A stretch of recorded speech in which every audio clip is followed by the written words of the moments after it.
Yeah, we're with the pet hospital down the street, and I understand you have a dying animal on the premises. Immediately after.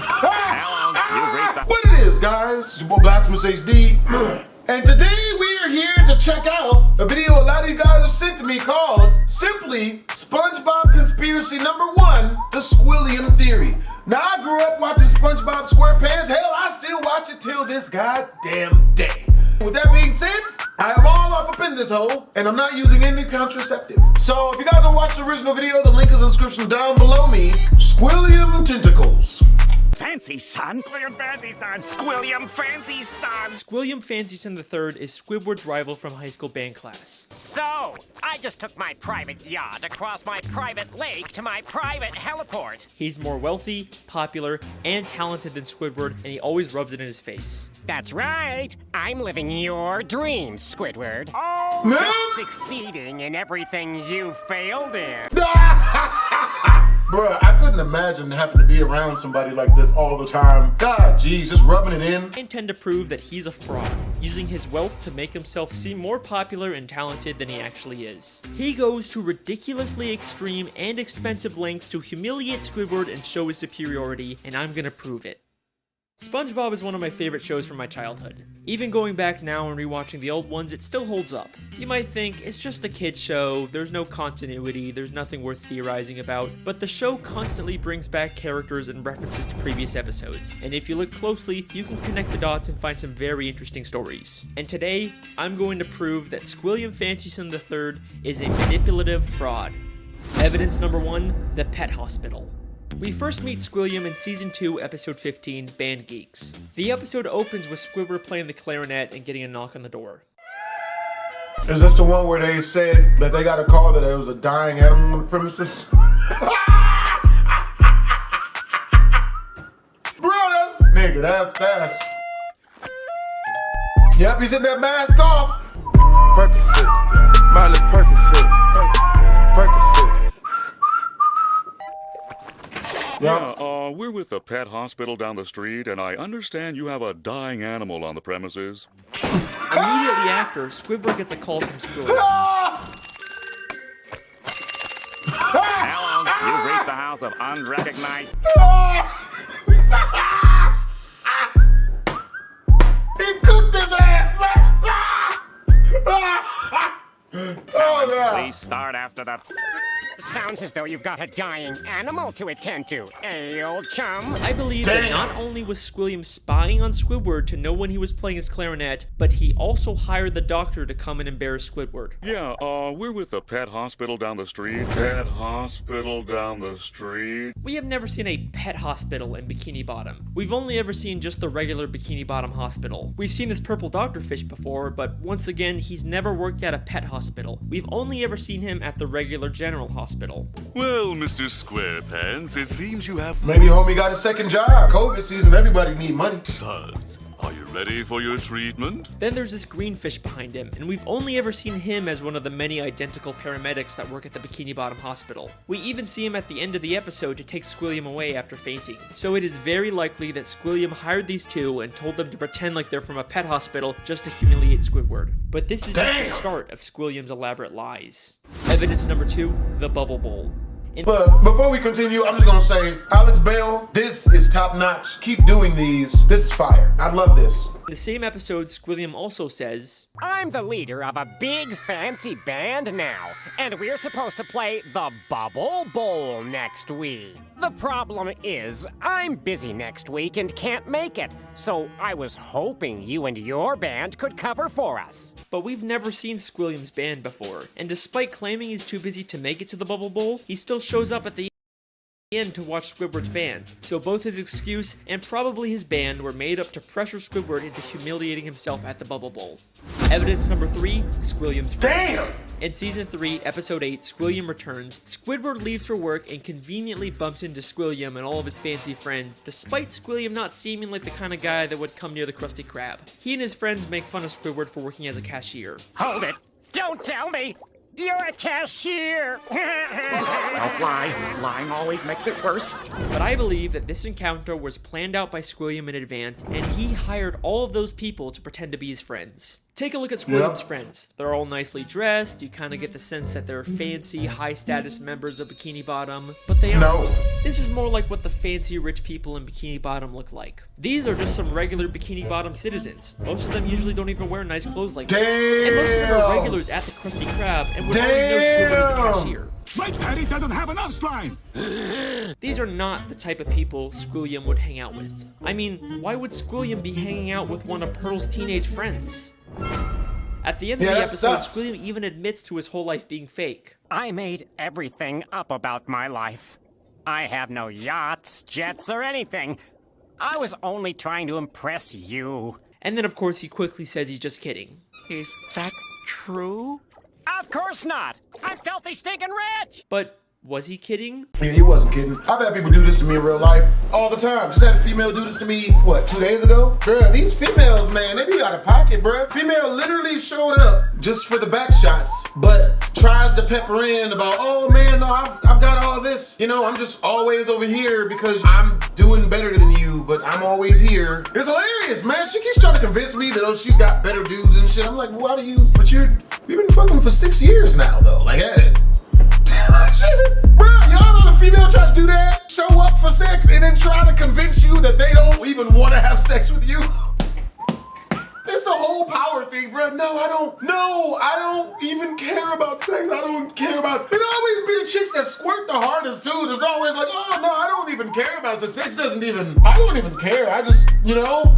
But then again, she does keep trying to get me to buy her stuff. But for some reason, she always ends up spending her money on me instead. But yeah, that's dating nowadays, man. Just know that when a female is around you and she's trying to convince you that you're not awesome and that you're not the shit and all of that stuff, just know that it's always the opposite. Women talking opposite all the time. I don't even care. I don't like you. That's why if you ever notice, the women that have crushes on dudes usually talk shit about that dude the most. I can't stand him. I hate him. That sack of shit. But they always end up with the dude and then their excuse is, I don't know, I was hanging out with him and it just happened. Obviously, he's rich, but is there a nugget of truth in there? Evidence number 4, the statue. In Season 7, Episode 6, Squidward has to pick up trash for community service, and Squilliam once again conveniently bumps into him and reveals he's cleaned up so much trash that the city actually built a statue of him. Maybe if you clean up Bikini Bottom, they'll build a statue of you. Oh wait! They've already built one.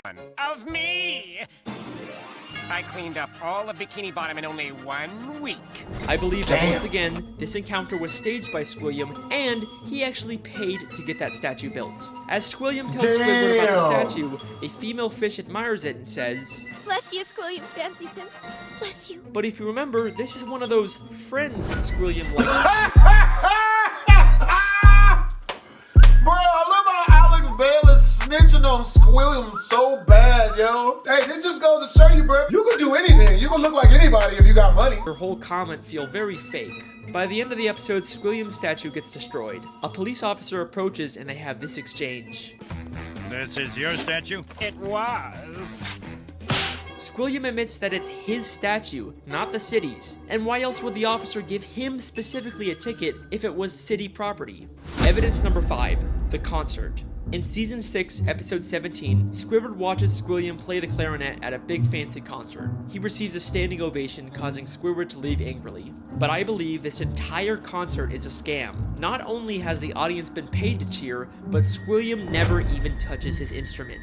Once again, many of the audience members were part of Squilliam's quote-unquote friends, but we also never actually see Squilliam play the clarinet. The episode opens right after he's finished his performance with the audience cheering, and one member of the audience says, He's such a great musician.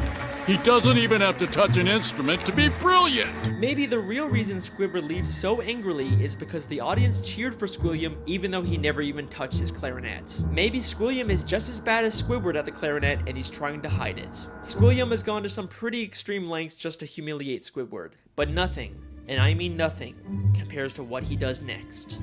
Evidence number 6. The Music College. In the same episode, after Squidward leaves the concert, he's approached by the headmistress of the Bikini Bottom prestigious music college. Aren't you the esteemed Squilliam Fancyson III, who we all came here to see perform tonight? She mistakes him for Squilliam and offers him a position as a professor. Squidward pretends to be Squilliam and teaches a class, only for the police to burst in and arrest him, all while he's being filmed on live TV. And I believe that this is Squilliam's most elaborate and most expensive scheme to destroy Squidward both publicly and legally. This encounter where Squidward gets offered a job is already suspicious. Bruh, what did Squidward do to Squilliam that's so bad that Squilliam is willing to blow all of these hundreds of thousands or maybe even millions of dollars just to break Squilliam mentally? What did he do? Suspiciously convenient, but listen closely to their exchange. I'm Squilliam, fancy son. But didn't you just say a minute ago that your name was Squidward Q Tentacles? It is. No, I mean, no, I didn't. Well, that's a relief. I mean, what kind of a moron would go to their worst enemy's music recital? What kind of moron would go to their own enemy's music recital? How does she know that Squidward and Squilliam are enemies? If she knew who Squidward was, then why didn't she recognize him? Why would she mistake him for Squilliam? This feels way too much like she was hired by Squilliam to set a trap for Squidward. And if that's not enough, the headmistress's associate is literally just a guy from the paid audience wearing a disguise. He just threw on some glasses to seem smart. Squilliam knew that Squidward couldn't resist the opportunity to teach a music class, even if it meant breaking the law. My very own music class. Then we get to the Bikini Bottom prestigious music college, and right off the bat, there's something very fishy. Fishier than the fact that it's inside of a broken down warehouse and only has 2 boat cars in front of it? Place. The building itself is very green and grimy and has a very cheap metal look. Nothing about this says prestigious except for the big sign on top, which feels like the only new thing about this building. I think there is a very good chance that Squilliam just bought some old warehouse, then stuck a sign and some paint on it to disguise it as a college. I mean, look at these other schools in Bikini Bottom. They all have a very nice structure and a paint job, but this prestigious music college looks like a dumpster. Going into the classroom, not only does it have another one of Squilliam's Why they got a whole naked female in there though, like? friends, but if this is such a prestigious college, how did Spongebob and Patrick get in here? You two numbskull. Wow, it's gonna roast everybody, huh, bruh? Ain't telling me what you're doing in music class anyway. Sure. Patrick's New Year's resolution was to learn to play an instrument. They say it was their New Year's resolution to take a music class, but you'd think it'd be harder for them to get into an esteemed music school if they just decided to go to it on a whim. Seems like they're just letting in anyone to sell this ruse. Then, both the police, Squilliam and the headmistress, and a live news broadcast show up at the same time to arrest Squidward for impersonating Squilliam. If the extremely coincidental fact that all of these people suddenly showed up at the same time isn't enough for you to believe that Squilliam set it all up, I've got something that's going to blow your mind. Squilliam literally has the police working for him. Squidward Q Tentacles, I'm placing you under arrest for impersonating a genius. If that doesn't sound like he's been paid off, I don't know what does. The lengths that Squilliam goes to humiliate Squidward are insane. He literally builds statues and entire buildings just to make Squidward feel inferior. But why? Why would anyone go so far to embarrass an old high school band classmate? What happened between them? What could have caused this extreme level of dedication? Well, unfortunately, we never really get much information on their past. I've spent hours reading through the SpongeBob Wikipedia and looking at old episodes, and there really just isn't any clues that would explain their weird relationship. I guess we can't solve everything, but either way, that's my theory. Thank you so much. I will clap my hands, but I don't want to mess up the Cheeto dust on my fingers, and I'm about to lick off once I turn off the camera. Oh, shit. 5-second rule. That was close. We almost had to switch to the 10-second rule. You know what I'm saying? Hope you guys enjoyed the video. If you did, make sure to comment, like, and or subscribe. It's your boy Blastphamoushd Dizzle. Make sure to subscribe to Alex Bale as well. There's great stuff he's doing. This is your boy Blastphamoushd. I'm starting to lose feeling in my tongue because of how hot these Cheetos are. My tongue is legit going numb. Oh God. Oh, that burp felt weird on the inside, but let's do this. I mean, Twisms.